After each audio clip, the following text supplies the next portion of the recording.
Welcome back to my YouTube channel. Today, we're going to talk about something we all deal with every single day: choice. We live in a world that is just obsessed with it, right? From what to watch on TV to who we want to be as a person, we're constantly told that having more options means we're more free. And being more free, well, that's got to mean we're happier. But what if that whole idea is just plain wrong? What if all these endless choices are actually making us miserable? Yeah, this image really nails it, doesn't it? You see all these doors, all these possibilities, and your first thought is, wow, this is what freedom looks like. But the truth, psychologically speaking, is way more complicated.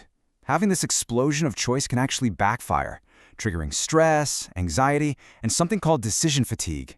It's this bizarre paradox where the very thing that's supposed to empower us ends up feeling more like a trap. So that leads us to the big question we're tackling today. Why can having absolute freedom feel so, overwhelming? Why does having everything at our fingertips so often leave us feeling totally paralyzed and frankly kind of dissatisfied? To figure this out, we've got to dive into where philosophy, sociology, and our own psychology all crash into each other. All right, let's start with the big picture. We're going to ground this very modern feeling of ours in some classic philosophy. Turns out, this isn't a new problem. Thinkers have been wrestling with the anxiety that comes with total freedom for a long time.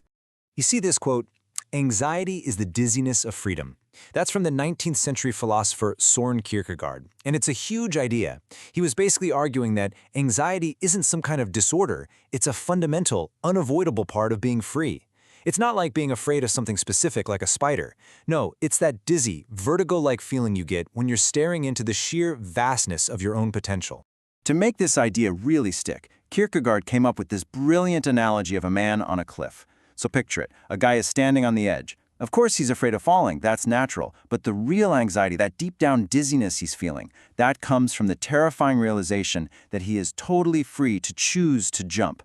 The abyss isn't just out there in front of him, it's inside him. It's the abyss of his own freedom and all the infinite things he could do, even the self-destructive ones.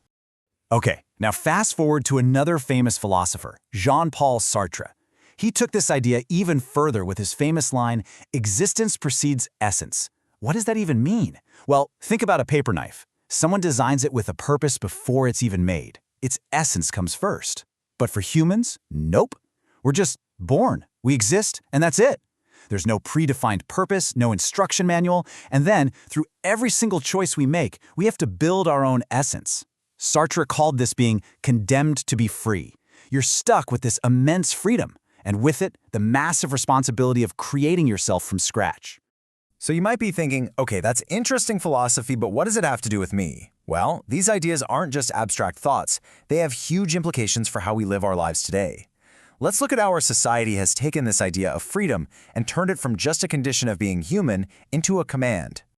The sociologist Zygmunt Bauman had a great term for our era: liquid modernity. Think about it. In the past, the structures that gave people their identity were solid, right? Things like your family, your local community, having a career for life, tradition, those things were stable. Bauman argued that all those solid structures have basically melted.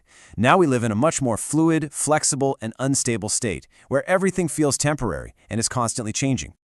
And this is where it gets really crucial. In this liquid world, creating your own identity isn't just an opportunity, it's a requirement. Society is basically commanding us to be free, constantly pushing us to reinvent ourselves, to be the best version of ourselves. And suddenly, freedom stops feeling like a gift and starts feeling like an exhausting full-time job. You know the worst part? If you're not happy with the you that you've built, there's nobody to blame but yourself. Okay, let's bring these really big ideas right down to our everyday lives. Because this anxiety of choice isn't just some dusty philosophical problem. It's that feeling you get when you're endlessly scrolling through Netflix, or you're just standing in the grocery store aisle completely stuck. This is exactly what the paradox of choice feels like day to day. It honestly doesn't matter if it's a massive life decision like a career change or just picking a movie for the night. The constant process of evaluating all your options drains your mental energy. Psychologists have a name for this: decision fatigue, and it's real. The more choices you have to make, the worse you actually get at making them. That's why at the end of a long, stressful day, you might just make a terrible decision about what to eat for dinner. And the consequences of all this choice overload are probably all too familiar to you. First, there's decision paralysis. That's when you get so overwhelmed you just give up and don't choose anything at all. It also skyrockets our expectations, right? With so many options, we expect perfection, making it almost impossible for any single choice to actually live up to the hype. And of course, it's the perfect fuel for that constant nagging FOMO, the fear of missing out. That nagging voice that says a better option was just one more click away. And look, this isn't just a theory. There's a famous study that proved it perfectly. Psychologists Sheena Iyengar and Mark Lepper set up a jam tasting booth in a supermarket. On one day, they offered 24 different types of jam. On another day, they offered only 6. And what happened? Shoppers were way more likely to actually buy a jar of jam when they only had 6 choices.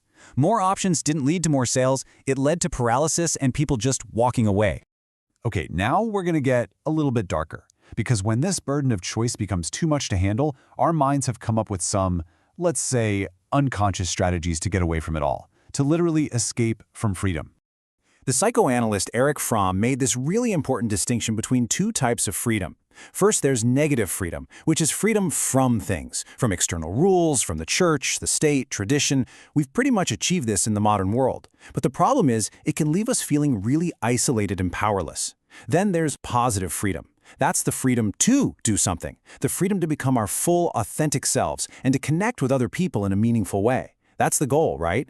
But the anxiety that comes with all that negative freedom often stops us from ever getting there.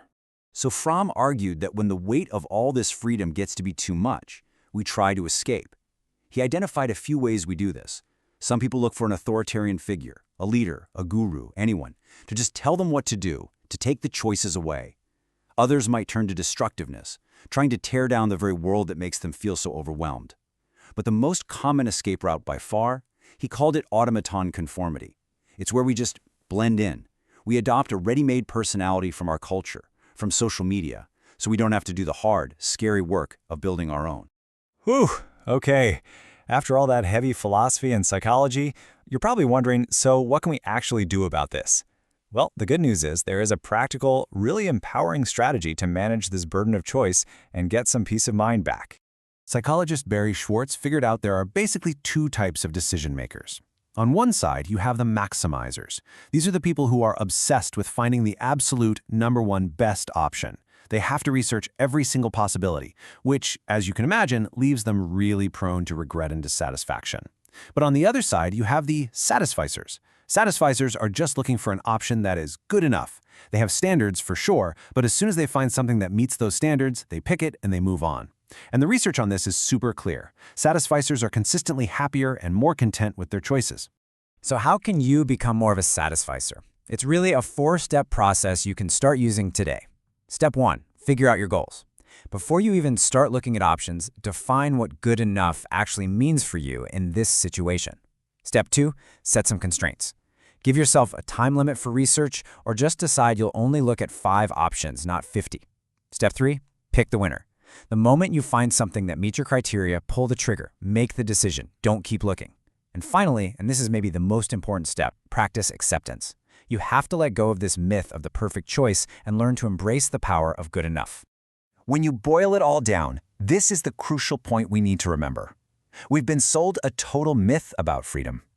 Real freedom isn't about having a million unlimited options. It's about having the clarity and the self-awareness to know what actually matters to you, and then having the confidence to choose that and let all the other noise just fade away. True freedom is found in intentionality, not in infinity. So I'll leave you with this final thought to chew on. In a world that is constantly screaming at you to keep your options open, what if the most powerful, the most liberating, and honestly the happiest choice you can make is to intentionally choose less? Thanks for watching my video. If you liked it and learned something from it and want to share your opinion or your experience, you can comment down below. I would love to see your thoughts and experiences. Don't forget to subscribe to my channel and turn on the notification bell to get notified when I upload more videos like this. Have a good day, and bye.